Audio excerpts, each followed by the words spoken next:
Hey yo, j'espère que vous allez bien, on se retrouve aujourd'hui pour une nouvelle vidéo. Une vidéo qui sera à propos de BTS de manière assez globale. BTS qui est en ce moment dans plein d'histoires, mais genre vraiment plein d'histoires. Parce que j'ai vu plein de choses diffusées sur ce groupe, des choses qui sont positives, négatives, vraies, fausses. Et pour moi c'est important de mettre les points sur les i pour qu'on puisse rétablir la vérité et que ce soit beaucoup mieux. La vidéo sera découpée en 3 parties. Changement de style, manipulation des charts, plagiat.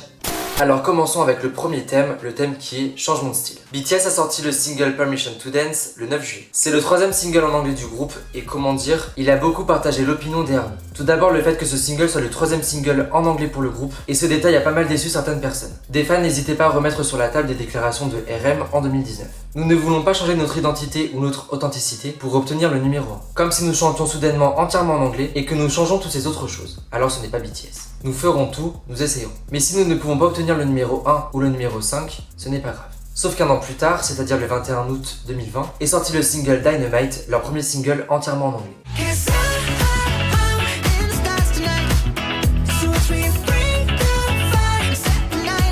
Déjà à l'époque, je me souviens que c'était un sujet qui avait vraiment titillé les fans, mais RM s'est exprimé sur ce sujet récemment. J'avoue que j'ai eu une interview il y a quelques temps où j'ai dit que je pense que ce ne serait plus BTS si on chante en anglais. Je l'admets. À ce moment-là, c'était mon truc réel et honnête. Je pense que je dois maintenant admettre que beaucoup de choses ont changé, notamment le virus et la pandémie, et nous ne pouvons plus être sur scène et avoir des concerts. Beaucoup de choses ont changé et mes pensées, mon esprit et moi-même ont également changé et maintenant nous donnons un petit coup de fou appelé Dynamite. RM avait également essayé d'écrire des paroles coréennes sur la démo de Dynamite, mais à la fin, rien n'a vraiment bien fonctionné. Ainsi, la version anglaise est devenue la version finale de Dynamite. Dynamite est devenu par la suite leur premier numéro 1 au Billboard Hot 200 et il a été même nominé au Grammy. Ensuite, faisons un bond en 2021, où le 21 mai de cette même année est sorti leur 2e single en anglais, c'est-à-dire Butter.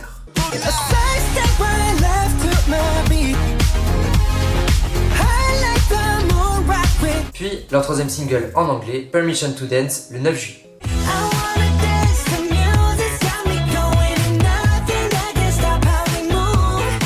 Si Butter a été globalement bien accueilli par les fans de BTS, on ne peut pas dire malheureusement la même chose pour Permission to Dance. L'une des choses qui a été reprochée à BTS, c'était qu'ils perdaient en fait, entre guillemets, leur style BTS. Et qu'ils allaient vers des musiques où le groupe était beaucoup moins impliqué dans le processus créatif. Il est vrai qu'à part Butter, où RM est dans les crédits pour l'écriture des paroles, ce n'est pas le cas pour Dynamite ou Permission to Dance, qui a notamment été écrit par Ed Sheeran.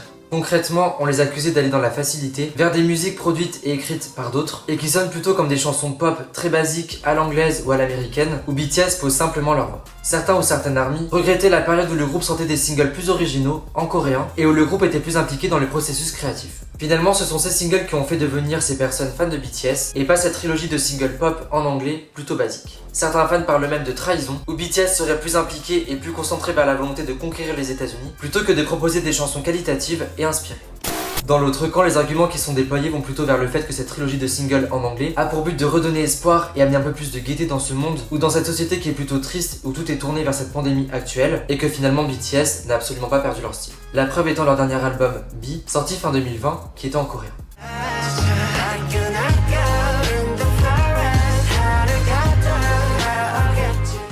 Le deuxième argument, et c'est vraiment sur ce point que je suis absolument d'accord, c'est que BTS n'a jamais eu de style prédéfini. C'est un groupe qui s'est toujours réinventé continuellement. Quand tu prends leur début, leur moitié et leur son maintenant, la variété de singles, elle est juste énorme.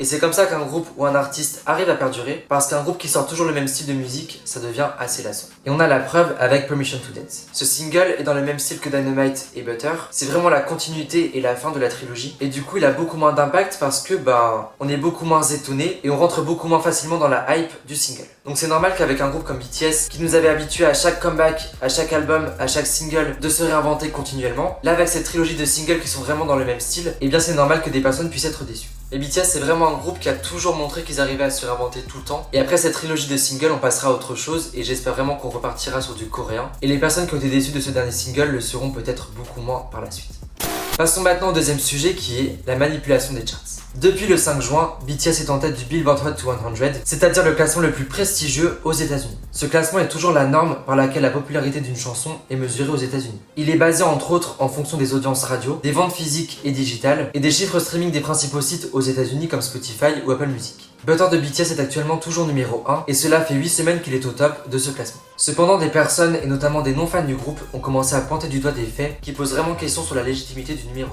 Tout d'abord, le fait que Butter soit très peu diffusé dans les radios américaines et qu'il soit assez bas dans les classements streaming aux États-Unis. En fait, Butter est numéro 1 car les ventes sont chaque semaine assez énormes. Sauf que là-dessus aussi, certains ont pointé du doigt la mise en place de keynotes internationales qui sont par la suite reversées à des armies américaines qui vont acheter chaque semaine 24 fois le titre sous différentes versions. Version instrumentale, remix, version alternative, etc. Du coup, des personnes accusent les fans de fausser le classement avec un titre qui ne serait pas populaire auprès du grand public américain et qui serait basé uniquement sur l'achat multiple du titre dont l'argent ne provient pas uniquement des États-Unis. Et pour le coup, c'est vrai qu'on peut se poser certaines questions. Par exemple, un titre comme Sorry ou What Do You Mean de Justin Bieber ou récemment Good For You d'Olivia Rodrigo sont des titres qui ont été numéro 1 et que pratiquement tout le monde connaît. Une chanson qui reste 8 semaines numéro 1 dans ce classement est censée donc être un énorme tube. Comme par exemple Blinding Lights de The Weeknd qui est resté numéro 1 4 semaines et que tout le monde connaît. Butter lui est resté 4 semaines de plus que Blinding Lights, mais a-t-il franchement le même impact? Même en étant ARMY et vraiment fan de BTS, il faut avouer que Dynamite a touché un large public. Mais Butter n'a pas vraiment eu ce même effet. La preuve étant les chiffres sur Spotify aux États-Unis ou les audiences radio américaines qui sont vraiment pas top. Même dans votre entourage, faites écouter Dynamite et faites écouter Butter, je pense sincèrement que les réactions, elles seront pas les mêmes. Et pourtant Butter est resté 5 semaines de plus numéro 1 que Dynamite. Alors oui, les ventes pour moi c'est le plus important et c'est normal qu'il soit le facteur principal de ce classement, mais doit-on vraiment prendre en compte 24 ventes du même single acheté par une même personne chaque semaine pour le classement? Du coup ça dessert un peu l'image du groupe, car on pourrait penser que le classement est truqué, car le grand public voit un single numéro 1 pendant 8 semaines qu'ils ne connaissent au vu des chiffres streaming et au vu des audiences radio, peut-être même pas. Après avec ce classement, il y a toujours eu des choses assez obscures par rapport à celui-ci. Par exemple, on sait qu'il y a des labels qui envoient des gros chèques aux radios américaines pour que ces radios diffusent à fond la première semaine de la sortie d'un single de leurs artistes. Et ce deal entre label et radio permet à un titre d'atteindre plus facilement le top de ce classement. Donc finalement on crache un petit peu sur BTS par rapport à ça, alors que la manipulation entre guillemets de ce classement, elle existe depuis très longtemps.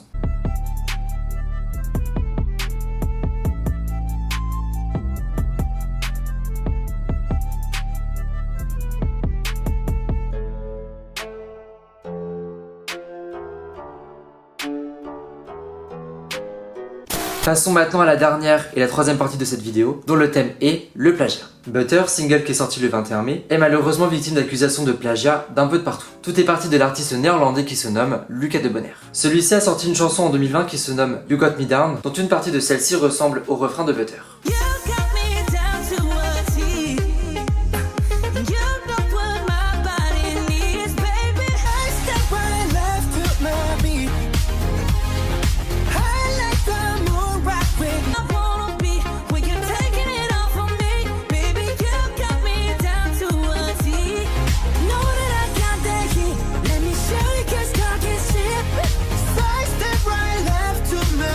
Quand des personnes ont découvert cette ressemblance, ils en ont parlé à Luca de Bonner. Celui-ci a affirmé avoir acheté la top line en 2019 à un artiste qui se nomme Sebastian Garcia. La top line, c'est notamment la création de la partie vocale d'un morceau. Quand un label, un artiste ou un producteur crée de la musique, ils achètent parfois et même très souvent des bandes son, des bandes de rythme ou encore font du sample de musique existante en demandant ou en achetant les droits de cette dernière à l'artiste en question. Tout est normalement très contrôlé dans ce milieu et notamment dans les crédits. Du coup, l'artiste Luca de Bonner n'a pas créé la top line de sa musique, mais il l'a acheté à l'artiste Sebastian Garcia que l'on retrouve dans les crédits de Butter. Sauf que Sebastian Garcia aurait également vendu la top line au label de BTS sans en parler à Luca de Bonner. Et dans l'autre sens, Biggie ne serait pas au courant que la top line avait été vendue à quelqu'un d'autre auparavant. Le label de BTS a notamment communiqué ceci par la suite. Il a été confirmé qu'il n'avait aucun problème de droit d'auteur concernant Butter. C'est une chanson qui a été finalisée et publiée après avoir subi un processus de confirmation qu'il n'y a pas de problème avec la piste avec tous les auteurs-compositeurs. Il n'y a pas non plus de problème concernant les droits d'auteur de la chanson. Cependant, nous sommes conscients de l'affirmation selon laquelle il y a un problème concernant les droits d'auteur, mais même si c'est le cas, les droits musicaux appartiennent toujours à Butter.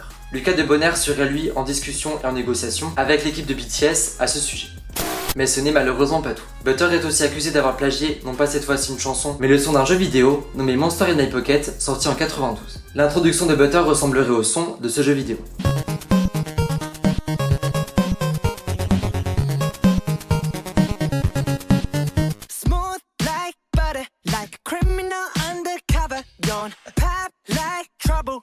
l'emballement médiatique s'est enclenché et on a commencé à parler de plagiat. Et même le compositeur du jeu en question a communiqué ceci. Il y a longtemps, j'ai écrit la musique d'un jeu appelé Monster in My Pocket. Je connaissais BTS, mais je ne connaissais pas cette chanson. Donc, quand j'ai comparé les deux, j'ai pensé qu'ils étaient certainement similaires. Cependant, je pense que les mélodies similaires n'étaient qu'une coïncidence. Comme je l'ai déjà dit de nombreuses fois, la musique c'est un éternel recommencement. Les rythmes, les sons, les samples, les top lines sont réutilisés de nombreuses fois à l'infini. Mais ce n'est pas pour autant que l'on peut parler de plagiat. C'est un mot qui est trop utilisé hors contexte pour rien. Et ça, c'est vraiment dommage car même dans les cas où le plagiat n'est pas avéré, eh bien ça porte atteinte quand même à l'image d'un artiste ou d'un groupe. Cette vidéo est terminée et j'espère qu'elle vous a plu. Dites-moi en commentaire ce que vous en pensez, est-ce que vous êtes d'accord, pas d'accord, vos arguments, contre-arguments, tous vos avis en fait m'intéressent. N'hésitez pas à mettre un pouce bleu, à vous abonner à la chaîne, à vous abonner à mon Insta, à mon TikTok et on se retrouve bientôt pour une nouvelle vidéo.